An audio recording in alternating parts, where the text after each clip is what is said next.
Hi, friends.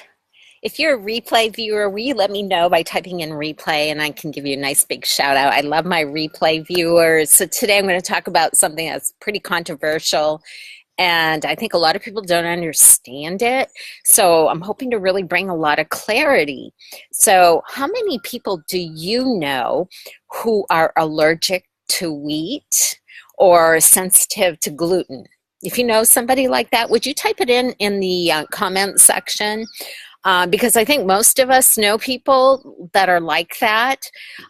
When I was a kid, nobody had sensitivity to gluten, right? Nobody did. You didn't hear about that stuff.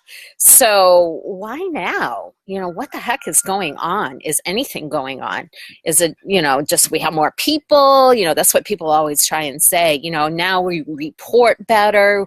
We understand it more, so we're keeping better records. You hear a lot of that kind of stuff, but is that really the issue? So, or what's going on at the farm, right? Because wheat starts at a farm. So what's the scoop? So if you know people who would benefit from this video, would you share or invite them to this? I am Diane Thompson. I'm a healthy living coach, and I love to help women create great health in their lives so they can live a life of possibilities, not a life of limitations.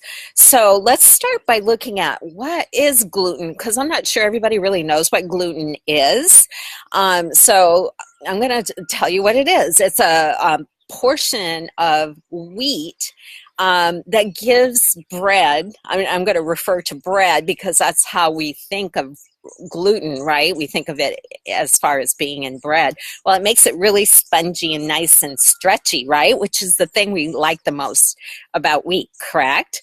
So, but it has some real interesting things going on with it today. And it's also found in wheat, rye, spelt, and barley. So people who have sensitivity to gluten can't eat those things either, right?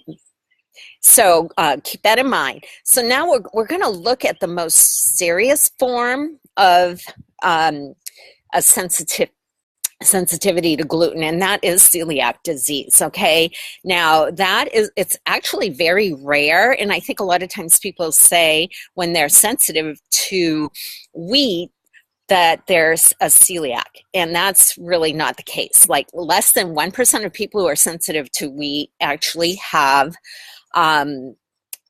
celiac disease. Now, I lived with celiac disease for 12 years, not myself, but my husband, who since has passed away, and he had a serious autoimmune condition, and that's what celiac is. It's an autoimmune condition, and it requires a medical diagnosis. Okay, so you have to go to the doctor, and they do blood tests, and he went through blood tests. And back then, sometimes they even had to do a biopsy of your intestines to know for sure that you had it. So if you had been keeping gluten out of your diet, then you would have to eat gluten, and they would do a biopsy. And it wasn't very pleasant, right? Who wants to have a biopsy? That's not a very pleasant thing.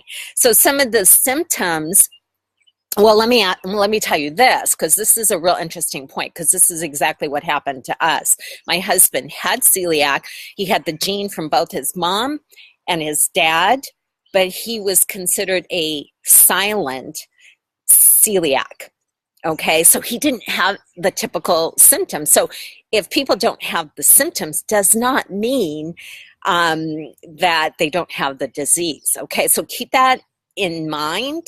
If there's a strong family history, it might be something to look into. And I don't say that to scare you, but you should know that, right? If you're somebody who's got a long family history of celiac, and his family, his sister had it, and she also had Hashimoto's, and then I think his brother had an issue too. He had a lot of depression, and those are typical symptoms of celiac. So we think the whole family had it, but they didn't all go through the testing. So some of the symptoms are a lot of digestive things, okay? IBS, a lot of times, constipation, diarrhea, going back and forth, cramping, brain fog. Okay, now I don't want everybody to think because you have brain fog that you're a celiac, because that's far from the truth. But that's another part of the puzzle. Headaches, even mood disturbances, anxiety, depression, muscle and joint pain, numbness and tingling in arms and legs, a lot of skin disorders, because the gut and the skin are all part of the same organ. So if you got something going on internally, a lot of times you might have rosacea, eczema, for instance, things like that. Learning disabilities can happen also. And then nutrition deficiencies, like iron is a really big one. So those are the symptoms. So let's look at gluten sensitivity, because that's where the majority of people fall if they're sensitive to wheat. Okay, it's not it's not an autoimmune condition. Okay, so and those symptoms are really, really similar. Mental fatigue, physical fatigue, gas, bloating, and abdominal pain and headaches. So they're very similar, right? So, you just want to be aware of that. So now let's look at some of the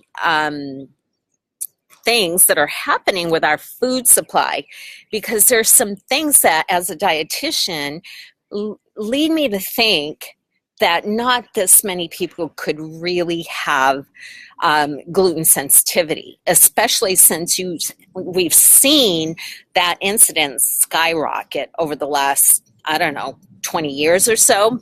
So what could be an explanation for that? Well, there's one thing in particular. Okay, and that is how we're treating wheat these days and how we're harvesting it and some of the things we're spraying on it.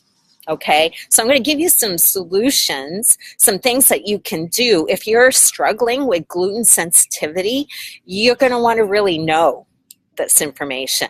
Okay, so let me start by saying a little bit too that when you have problems with gluten, you want to clean it out of your house, right? And I had to do that. Let me just tell you, that is the hardest thing that I have ever done in my life, right? It really is. You can't, there's something called cross-contamination. We'd go to restaurants and you have to tell the chef that you have this gluten allergy or sensitivity or what have you. And so they have to be really careful. I'd have to ask them, can you make sure you wash whatever you're going to put the vegetables or the meat on so there's no cross-contamination? Okay, so it's a real headache, right? If you're someone who has dealt with it, would you type it in the comment section and let me know what your experience was, because it's not pretty. And it's really challenging. So cleaning out your whole house, things that you never thought of, that soy sauce, for instance, that we couldn't use soy sauce. And we had to use a coconut amino acid in place of it. It's found in so many things, and you have to become a detective, right? Reading all these labels. I mean, shopping I don't really like it anyway, but I hated it even more, right? Because you had to read every single label, and I'm a dietitian, for goodness sake. So if you're struggling with that, I feel your pain. Let me just say that. I feel your pain. So, okay, so let's talk about what is going on with wheat. Okay, so this is something, and I took this off a really reputable source, so you can trust what I'm saying to you right now, because there's a lot of information out on the web, right? And it's like, well, is it true? So let me just say this is true. So what our farmers are doing right now is they're spraying the wheat crop with some to dry it out so everything can be harvested at the same time, because if you've ever done gardening like I have, things don't ripen, things don't mature at the same rate. So they've found a way to make it so they can just do it all at one time, right? Saves money. You can bring it to the market sooner, all of that stuff. And that is spraying our wheat with something called Roundup. Now, if you've never heard me talk about Roundup, you're going to want to go back to my timeline or my profile and see the video that I did on Roundup and the devastating effect it has, not only on the wheat, right? Because it tastes the same, right? Have you noticed that it tastes any different? No, we don't. But what it's doing is, what Roundup is a antibiotic. So when we ingest it from the wheat that has been sprayed with it, it kills all the bacteria in our gut, which is very serious because health is determined at the gut and the balance of the bacteria there. So if you're eating a food that has been sprayed with a product, it's an antibiotic, Roundup, or glyphosate is the scientific name. Do you suppose that is having an impact, and why so many people are struggling with gluten sensitivity? I dare say a really strong probability, right? If you think that's not going to affect you, I don't know. My husband and I were at with Lowe's or one of those home improvement places, and I went down the aisle where the glyphosate was, and I had the worst headache after going down there. And you smell it, right? It's water soluble, so it gets absorbed into the air, into the rain. Even if you don't use it at home, you got it in your soil. Okay, so it's a pretty devastating thing. And it's only been in the last 15 years or so that it's being used as a desiccant. Okay, we call it a desiccant, which is just a drying agent. Okay, and it's for practical reasons. You got to give it to the farmers, and if they're being told by Monsanto or whoever it is that owns it now, it's a Bayer owns it, that it's a safe thing, you're going to use it because you're about, getting as much of the crop as you can and making the most amount of money, right? Isn't that what we all do in our businesses and such? So, and here's the thing that Roundup does. Now, it destroys a pathway, one of the most important pathways in your gut that's responsible for creating amino acids. Okay, amino acids are the building blocks to protein. So as a result of using Roundup, that pathway is pretty much, it disrupts it. It's lethal to it, okay? Kills it. So you're not going to heal and repair as well. Plus, you're going to have leaky gut, okay? Which means there's a higher chance of you getting autoimmunity. Okay, one of these days I'm going to post a picture of a healthy gut and then a leaky gut, which now we're saying about 95% of people in the United States have leaky gut. Okay, so, I don't want to leave you depressed, right? Because that is depressing. I was so depressed. I have a solution, a real simple solution. If anybody's interested in knowing more about that, just let me know in the comments. It's dirt cheap, but anyway, since I've been doing that to my husband and I, we've been having much better gut stuff going on. So here's another option, and this is really important, I would say, but avoid hybridized wheat. Okay, any crops, wheat that's hybridized, avoid them. Okay, get organic, because they can't use Roundup or glyphosate on organic crops. Okay, and one of my favorites, and it's more expensive, is einkorn, and I think I'll put it in in the comments section, but Einkorn. And it's a there's nothing, it's really an ancient form of wheat that hasn't been touched.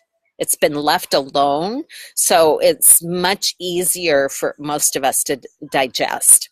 Okay. So conclusions. Here are the conclusions. 1% of people really are true celiacs, and you figure that out with a good blood test. Like I shared, my husband had the genes. We did the gene testing, but you don't have to go that far. Just have a blood test, and that'll tell you.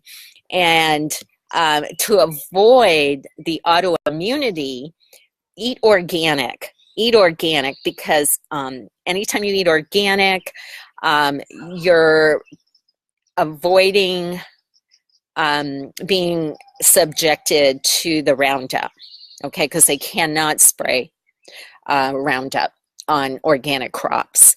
And use yourself, avoid Roundup, right? So collectively, we can make a big difference. If by voting with your dollars, buying the organic stuff, buying things that have not been hybridized, we're going to put out a message that we don't want that stuff in our food anymore. So vote with your dollars, guys. That's what I do. I am an educated buyer of food, right? I'm educated. I've chosen, a lot of dietitians don't even know this. I've been told by some very good friends of mine who are dietitians, and they think it's okay to use Roundup because that's what they're being sold. All right, so educate yourself. I just created 3 other videos. One of them was on what's happening to beef in this country, chicken, and then even fish. Go back and listen to those and get educated so you make the best health choices for you and your family. Okay, so I hope this has been really helpful. I hope I haven't traumatized you, right? Because sometimes you hear this stuff and you think, oh my gosh, I might as well just eat everything. And you know what I mean? So no, I don't think so. I think knowing this can empower you to make great decisions so you can get the best health possible. So hope to see you tomorrow. I will talk to you then. Bye-bye.